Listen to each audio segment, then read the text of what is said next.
One of my favorite quotes is a Mitch Albom quote where he says, if you don't like the culture, you have to be brave enough to create your own.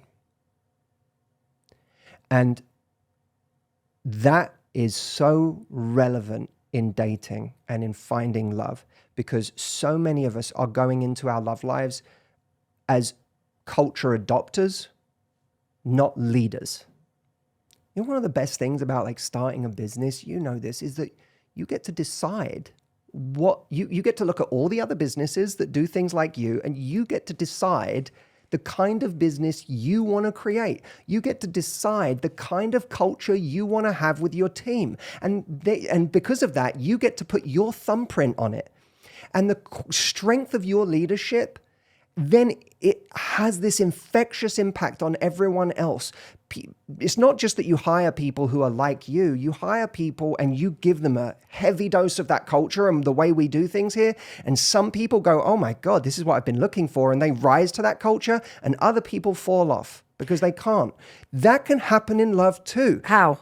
Because here's the thing, like literally, I really want to hear the how, because I have so many extraordinary people in my life who are single, who are frustrated by the toxic dating scene that is very much driven by apps and social media, and that the advice about creating your own culture and being brave enough to create your own, I totally get that. How do you do that, and what advice do you have without getting resigned if it's taking so long? You see what I'm saying? Like I think that it's really important that you go, I am not going to buy into this shit. Yep. I am going to have very high standards for myself. I'm going to be brave and have the courage to create a different culture.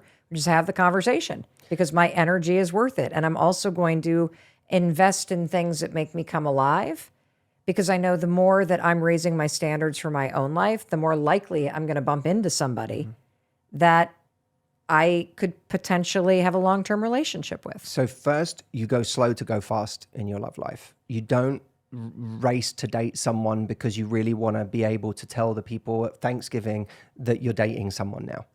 You don't rush because you want a love story in your life, even if it's one that's precarious and you don't know where you stand, because it's better than nothing. You go slow to go fast.